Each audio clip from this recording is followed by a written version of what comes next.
Welcome back. Well, we now have a special treat for you. The newly crowned Mr. and Mrs. Supranational Namibia. That is Mmoloki, Samoka and Savannah Pereira are in studio here with us to tell us about, of course, their wins and what the future holds for them with these titles. Good evening and welcome. Hi. Well, congratulations, first of all. Thank you so much. I think a lot of our viewers might be like, there's so many pageants happening these days in Namibia. Now there's Mr. and Mrs. Supranational. Just tell us what exactly the pageant is about. Okay, so Miss and Mr. Supranationals are Grand Slam pageants. So when we talk about Grand Slam, we mean they are amongst the biggest, right? So Miss is amongst the top 5 Grand Slam pageants, and Mr. Supranational, in my opinion, is the best pageant, the best male pageant out there. So yeah, it's very unique. We highlight a lot about aspirations and inspirations, and yeah, just being a leader or a brand ambassador that can transcend borders. Yeah, that's what I wanted to ask. What makes it different from other pageants, Savannah? So Miss Supranational encourages women to embrace their authenticity. They want you to be you and reign as yourself.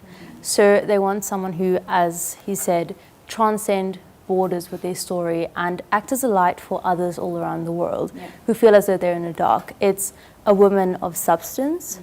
If I can say a man of substance, I don't know if I can say that, but a woman of substance. So it's a woman that doesn't need to announce her presence. She draws the room in just by being herself, and she recognizes the responsibility that she has, and she uses it for the greater good as well. Yeah.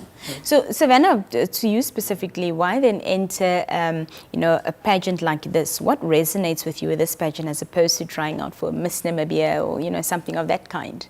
Miss Supranational just caught my heart from the very first time, especially when I saw Yana and Shani hold the title. The way that the pageant just empowered them, I was really attracted to that. I resonated with the fact that they wanted you to be exactly who you are. They don't change you to fit a specific mold. They take you and they want you to reshape the mold and encourage young women to embrace who they are.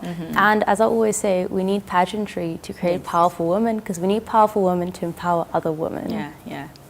What do you have to say about individuals that think pageantry is only for women and not so much for men? All right. So first, because I've been a model too, so that's a stereotype I'm used to hearing. So before, I used to dismiss it as ignorance, but I later realized that sometimes it's just misinformation. People sometimes do not have the information or are just not familiar with the topic of male pageantry. Similar way, I can say something that might sound ignorant about something that I don't know at all, So yeah, so I just take time to educate them and say, no, pageantry is our platforms. We just don't go and show off our looks and how well we can walk. They are platforms. You use them to change yourself as well as your society and environment.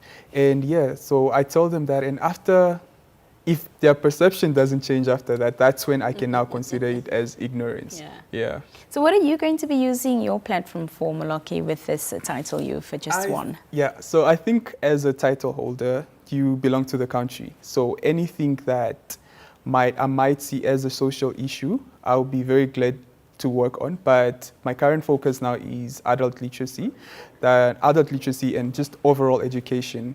I think we are such an exceptional education system, but one area that we are lacking at is just being more inclusive, especially with people of certain age ranges. So I want to just elevate their voices, amplify their voices and just raise more awareness to that cause. Fantastic. Yeah.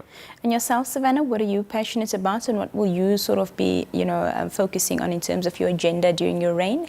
My advocacy is based on inclusive education and also raising awareness around neurodiversity. So I am neurodiverse, and I understand the struggle and how difficult it can be with our traditional schooling systems. They don't always cater.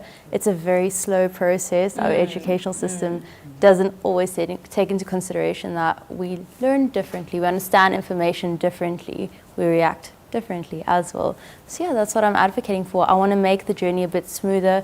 I want to help people understand the different types of neurodiversity as well, and how to best interact, because at the end of the day, we need to create a society that empowers one another. That's the only way we're all going to be great and have a fair shot at our dreams.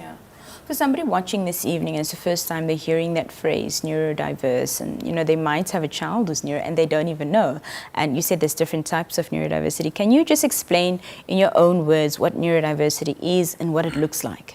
Yeah. So much like a computer, we all have different software operating systems. We all process information differently. So the way I react to something might be very different to the way you react to something. For example, I'm dyslexic. So I struggle to remember things and I struggle with public speaking. I know it's hard to believe right now, but I've really pushed through those boundaries. So what I would say to parents is really just be patient and learn to understand your child's brain. Learn their communications. It's the same as speaking a different language. You just need to learn it in order to properly communicate. Yeah. How do you guys prepare for a pageant that you said you consider as, you know, in the top 5 or, you know, top 1 best pageants that are out there? So, of course, I'm assuming that the competition is quite stiff, quite tough, and, you know, a lot goes into it. So, Mmoloki, how did you prepare? Well, there's a lot of work that goes into it. At the end of the day, it's a pageant, so your physicalities matter, how you take care of your skin, your body. So for me, I had to hit the gym. It became my second home, and I just had to adopt a different lifestyle. I had to drink water more to maintain my skin. I don't like water, but yeah, that's one thing that I had to do. Off. Yeah, by also, the way. yeah, also it's you have to prepare yourself mentally and emotionally, and just reach a point of contentment, you know, because it is a competition. We put so much hard work and effort and we sacrifice so much, but at the end of the day, there can only be one winner. So you have to reach a point where you are okay with the outcome. So that's what I've been mostly trying to work on throughout my journey. And yeah, just glad I won. Savannah, and yourself? What was preparation like for you? I really had to do a deep dive because I had to be confident in my own voice in order to be a voice for others.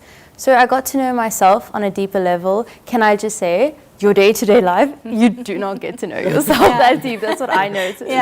So I got to know myself. I got to know my weaknesses, my strengths, and I learned how to take my weaknesses and make them strengths.